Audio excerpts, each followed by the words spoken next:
Warga Gondang Legi Kulon, Kabupaten Malang, Jawa Timur digegerkan dengan penemuan sesosok perempuan yang tewas di dalam sebuah rumah kosong. Korban ternyata dibunuh oleh mantan suaminya di rumah kosong milik saudaranya. Keduanya baru saja menjalani sidang perceraian. Usai melakukan aksi jahatnya, pelaku akhirnya menyerahkan diri. Pelaku mengakui perbuatannya yang berawal dengan mengajak mantan istrinya untuk makan bersama. Mulai terjadi percekcokan ya karena si tersangka menyatakan bahwa si perempuan ini telah berselingkuh dengan laki-laki lain. Nah, karena si perempuan ini tidak mengakui, akhirnya timbul percekcokan sampai mulai baku pukul, ya saling pukul-mukul. Kemudian akhirnya si pelaku ini mencekek si korban. Untuk kepentingan penyelidikan, korban divisum di Rumah Sakit Umum Daerah Kanjuruhan. Seorang anak laki-laki berusia 11 tahun di Surabaya, Jawa Timur tewas diduga dianiaya oleh ayah temannya. Penganiayaan terkait pencurian karena pelaku dan anaknya yang merupakan teman korban kabur membawa ponsel.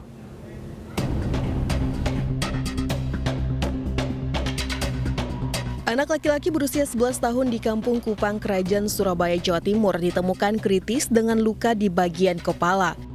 Korban diduga dianiaya oleh ayah temannya yang baru 4 hari kos di dekat rumahnya. Tidak hanya dianiaya, ponsel korban juga dibawa kabur pelaku. Korban akhirnya meninggal di RSUD Dr. Sutomo, Surabaya. Menurut ibunya, sebelum kejadian korban diajak bermain ke kamar kos anak pelaku. Tragis, korban justru dianiaya dan ditemukan bersimbah darah. Itu mereka, pelaku dan anaknya itu pendatang baru yang ngekos di sekitar rumah. Gitu.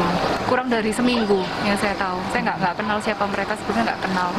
Anak saya sudah baik sih sama anaknya mereka, belikan es krim, ngasih uang karena melihat mereka kan nggak mampu gitu kan ya. Tapi nggak tahu kenapa kok terduga pelaku ini gitu sama anak saya. Kalau mereka sebenarnya minta uang ya saya akan bantu sebenarnya. Hingga saat ini pelaku masih belum tertangkap. Keluarga berharap polisi segera menemukan pelaku karena aksi kejamnya membahayakan anak-anak lain. Kita akan update perkembangan kasus ini bersama dengan Rahmat Ilyasan di Surabaya. Rahmat, penanganan kasus ini sudah sejauh apa? Baik, selamat malam Latif. Saat ini saya berada di tempat kejadian perkara. Di belakang saya ini adalah sebuah pos di mana pelaku dan anak-anaknya ini tinggal di belakang saya ini. Peristiwa ini adalah seorang anak sekitar 11 tahun diduga dianiaya oleh ayahnya. Pertemuan dari anak ini dan juga anak-anaknya ini bertemu di sebuah PlayStation sehingga mereka anaknya ini kenal sama korban. Sehingga beberapa hari setelah dugaan pelaku ini tinggal di sini, anak-anak ini mengajak dari korban itu untuk main ke rumah ini di belakang saya ini. Sebelumnya juga anak-anak ini juga minta uang sekitar 50.000 kepada korban. Namun korban tidak mempunyai uang, akhirnya dikasih oleh saudara dari korban ini. Demikian Latif. Oke, baru tinggal di dekat rumah tersebut tapi sudah berteman baik atau hanya kenal begitu saja? Baik Latif, sebelumnya anak ini sudah kenal karena beberapa kali ketemu kan ya di sebuah PlayStation. Anak-anak dari terduga pelaku ini main ke rumahnya dari korban. Setelah itu tidak lama atau besoknya korban diajak ke rumah sini. Tidak lama kemudian sekitar jam 11 siang ada dugaan pembunuhan di belakang saya ini dan juga warga-warga sekitar ini tidak ada yang mendengar adanya dugaan pembunuhan ini. Namun menurut tetangga bahwasanya pelaku ini sempat makan di sebuah warung namun hutang dan juga sempat menjual jaketnya untuk biaya makan. Seperti itu, Latif. Oke, kira-kira ini pembunuhan yang direncanakan atau spontan ketika meminta duit tidak dikasih lalu kemudian terjadi pertengkaran berujung pembunuhan? Sejauh ini belum ada keterangan dari pihak kepolisian. Kita berusaha mengkonfirmasi ke Kasat Reskrim maupun Wakasat Reskrim, tidak ada respon dan tidak ada keterangan sama sekali dari pihak kepolisian. Demikian, Latif.